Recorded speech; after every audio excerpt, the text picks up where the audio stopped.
What's up, guys? This is Ian here, coach of your Ladner Lanturn, bringing you guys our Week 8 match of the UPBA. This week we are taking on Coach Manofmats and the Tennessee Tyranitars. Um, yeah, this is going to be a good one. Um, let's run through Mano's team real quick here. He has Manaphy, Volcarona, Cobalion, Mienshao, Skuntank, Raichu, Gudra, Zoroark, Slowking, Diancie, and Mega Venusaur. I was predicting Manaphy, Volcarona, Cobalion, Mienshao, Raichu, Gudra, and Mega Venusaur, which is 7, I know. I knew he would drop one of those, and I thought that he would drop 2 of those to get Volcarona plus Skuntank, but as you can see on the screen, he does not have Skuntank with the Volcarona, which means once my rocks are up, they are there to stay. Skuntank is his only hazard removal. He did bring hazard setting in Cobalion. The only priority he has on his team is potentially a Sucker Punch from Zoroark, but I'm expecting like a special Zoroark based on the team that he's got there. Yeah, that's what it looks like to me. No Manaphy, I'm really happy to see. Potentially Mienshao and Volcarona can both be Z users. I'm expecting more Volcarona. I would think Mienshao's like a Scarfer potentially. Yeah, I don't know. If you have not seen my team builder, then you should check that out. Otherwise, let's just quickly run through my team. We're rocking Scarf Heliolisk, SD, Life Orb, 3 attacks for Rizion. We're rocking Bandit, Infernape, Z-Splash, Mimikyu, Specially Defensive Registeel, and Scarf Moxie Crook. So, yeah, Heliolisk was kind of our counter to Manaphy, and Helios doesn't really have a fantastic matchup, unfortunately, because I really wanted to utilize Heliolisk properly for once in my life. But it doesn't look like we're gonna get that chance. My idea is to just lead Heliolisk, and then I can Volt Switch on anything. Mano never drafted a ground type, and he didn't bring his one electric immunity in Raichu, so Heliolisk just has a free time Volt Switching. It also outspeeds everything, or at least speed ties with Scarf Cobalion. So that's my idea. I have no idea what he's going to lead. I'm thinking he's probably going to lead either Cobalion or Mienshao, and we will see that he actually decides to lead Volcarona. So I did a lot of calcing here, and Surf 2-hit KO'd this thing, but not after he got a Quiver Dance up.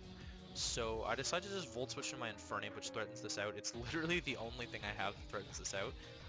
But that's what I'm going to do. I'm going to Volt Switch, and that's pretty standard damage. Shows me that he has no HP investment. I'm expecting him, and he gets the Quiver Dance off. So I'm expecting him to be max HP or something. And now here, he's threatened because if I'm Choice Scarf, I still outspeed this thing when he's +1, and a Flare Blitz always kills this thing. I am banded, as we know from my team builder. So I'm going to click Flare Blitz anyways because he doesn't have a switch in, and Venusaur's not Mega'd yet, so it doesn't have Thick Bat. So I'm going to click Flare Blitz, and he is just going to sack off the Cobalion here to the banded Flare Blitz. I take a ton of recoil damage from Rocky Helmet plus the Flare Blitz recoil, and he brings up Venusaur. I am banded, but I'm just going to go into my Registeel. He's going to get the Earthquake off, which does pitiful damage. I am specially defensive, but that looks like no attack investment whatsoever. Trade Rocks for Leech Seed. Rocks are better in my opinion because he doesn't have anything to spin them away or anything like that for his Volcarona. I'm predicting, I was thinking the worst he can do to me is Earthquake here, and it does nothing to my Rizion. And I get a free SD up.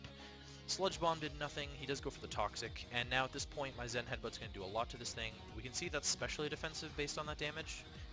Physically defensive should have taken 90, 80, high 80s max, so I know that's specially defensive, and he gets another Earthquake off of me. Clearly he doesn't have Sludge Bomb to hit me with, and I'm just going to be able to kill it with the Sacred Sword here. And then he's going to, I believe, bring out the Mienshao to revenge kill me here. Yeah, so I'm expecting him to be Scarfed, so I'm just going to stay in and click Sacred Sword. It does kill him, but he has the Fake Out, which shows me that he's not Scarfed with the Fake Out. It does give me a free switch to my Mimikyu. I don't care what he goes for here. He's going to U-turn and break my disguise, but I'm going to get my Z-Splash up. And the game's pretty much over. Gudra comes in. I have no idea what this is, but my Z-Splash is coming off. And I calced a Choice Spec Zoroark, and it's not going to do anything to me with Sludge Bomb, which is that. And my Player Off is going to knock it out as long as I hit it. So we do take care of the Zoroark there. Now he brings up Mienshao. Again, it's going to do nothing, but I can click Player Up again. Sorry, I think I should click Shadow Claw? Yeah, Shadow Claw killed the Mienshao at +3, so I click Shadow Claw, and now I'm just clean up the Gudra with Shadow Sneak.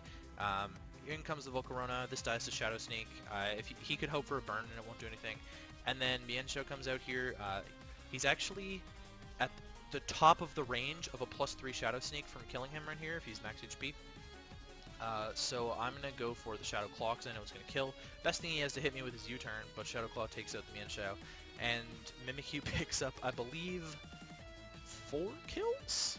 4 kills? 5 kills? 4 kills. 4 kills, so Mimikyu shooting its way up the kill leaderboard yet again, and we do pick up a clean 5-0 victory over Mano and the Tennessee Tyranitars. Yeah, I don't know what to say. Pretty much, my prep turned out to put in a lot of work. I was glad that I brought a lot of speed. Mano's team is pretty speedy as well. He has a lot of mons over base 100 just like I do. So I'm glad that I brought my speed tiers that can at least tie his. Especially with like Heliolisk. Heliolisk is nice because it's base 109, so it's going to outspeed things like Cobalion. Yeah, that was cool. This match kind of meant a lot. This puts us at 4-4 now, and I believe we're now at a positive differential. It's been a long time since I could have said that, if ever, in this league at least. And yeah, the fact that Mano and I were tied in the standings for 3rd and 4th place, and now we have a win over him and the tiebreaker, if it comes down to that. Yeah, our conference is kind of weak compared to the other conference right now, but we can actually, depending on how Bob's game and CSA's game go, we can actually be in 1st place in the division after this week, which is really crazy because we've been like chilling in 4th and 5th pretty much the entire time, but we're kind of pulling it back, and I'm liking the way my team goes. Worthy to note, we did make a drop, and I will note this in the team builder for week 9 as well. We did make a drop. We dropped Virizion for Ambipom, which was also dropped by Frost and the Jake Stallers, so that's a thing. We also take on Frost and the Jake Stallers next week. That's going to be a matchup. Literally his stall team. He did make a bunch of transactions. 3, I believe. He dropped Mandibuzz for Necrozma. He dropped... Ooh, what else did he drop?